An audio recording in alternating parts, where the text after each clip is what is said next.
Hi firsties, happy April 1st again. So I took my glasses April off Fools. because that's Isabel. Because I don't need them for reading. They're just for the computer screen, and I wanted you to see them. Isabel wants to show you hers again. All right, Beth, they need to go to reading now. They don't need to play with you. All right, so we're back in Judy Moody, and I want us to stop and think now that we're kind of, if you look, we're pretty much like over halfway through our book. So now's a good time to stop and think about what's happened and retell what's happened, because good readers summarize as they continue to read so they can hold on to the important details. So I'm going to summarize for you, and then we're going to start off and finish up this chapter today, and then I want you to go and read, and when you read today, stop and kind of in your head or to someone who's at your house, tell them what's happened from what you've read so far, and then do not a March, but an April reading challenge today. So we'll talk about this again towards the end, but let's just start with Judy Moody and what's happened so far. Can you stop it, Isabel? All right. I didn't mean to. So anyway, she was not looking forward to the first day of third grade. She made herself a t-shirt because she didn't have a cool shirt that said she went anywhere. Her shirt said she ate a shark. She ended up having to do a me collage and collecting things with her best friend Rocky. She started a club. It was called the TP Club because a toad peed in their hands. They let stink in the club.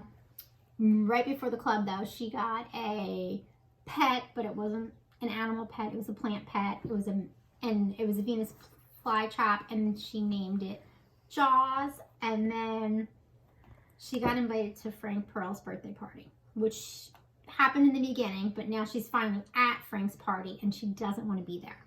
And she gets there and she thinks other girls are going to be there, but she realizes she's the only girl at the party because his neighbors, whose names sounded like girls' names, weren't really girls. They were still boys. So that's where we left off. So I asked you yesterday to make a prediction. What do you think Judy's going to do now? She shows up at this party. She realizes that Sandy and the other neighbor aren't girls. They're really boys. And she goes to the bathroom. So that's where we left off. So she's in the bathroom at Frank Pearl's house, and she's taking like a makeup pencil from Frank's mom and drawing new fangs or new teeth on her shark shirt that she made for the first day of school. So think again what your prediction was. Mine was, I think Judy's going to tell Mrs. Pearl that she doesn't feel good, and she's going to ask Mrs. Pearl to call her parents to get her to come pick them up early. So share your prediction with someone at home, and then we're going to read the rest of this chapter and find out what actually happens. Okay? Does Judy still hate Frank Pearl after all this? Judy looked for something to do. Uncapping an eyebrow pencil, she drew some sharp new teeth on her faded first day of school shark t-shirt. Rare. Knock, knock. Judy, are you in there? Judy turned on the water in a hurry so Mrs. Pearl would think she was washing her hands. Just a minute, she called. Water sprayed all over her, soaking her shirt. The sharp new shark teeth blurred and ran. Judy opened the door. Mrs. Pearl said, Frank was just about to open your present, but we couldn't find you. Back outside, Brad pointed at Judy's wet shirt.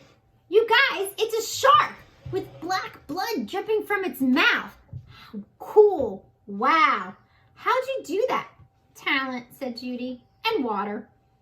Water fight. Brad took a glass of water and threw it on Adam. Mitchell threw one at Dylan. Frank poured one right over his own head and grinned. Mrs. Pearl whistled, which put a stop to the water bottle. Dylan, Brad, your parents are here. Don't forget your party favors. Mrs. Pearl gave a baby slinky to each kid as he went out the door. By the time she got to Judy, there were no more baby slinkies left. I must have counted wrong, said Mrs. Pearl. Or Brad took two, said Frank. Here, Judy, I was going to buy these for party favors, but I couldn't find enough.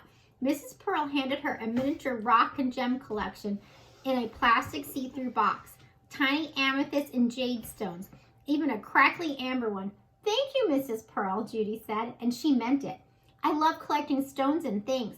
Once my brother thought he found a real moon rock. Frank's a collector too, said Mrs. Pearl. All the boys are gone, Frank. Why don't you take Judy up to your room and show her while she waits for her parents? Come on, rotten banana, said Frank. He probably collects paste jars, Judy thought. He probably eats it for a midnight snack. Frank Pearl's shelves were lined with coffee cans and baby food jars. Each one was filled with marbles, rubber bugs, erasers, something. Judy couldn't help asking, do you have any baseball erasers? I have 10, said Frank.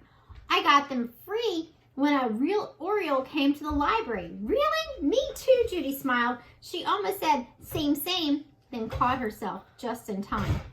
I'm going to stop for a minute. What do you notice is happening with Judy and Frank? Okay. Seems like she's not so mad anymore that she was the only girl at the party.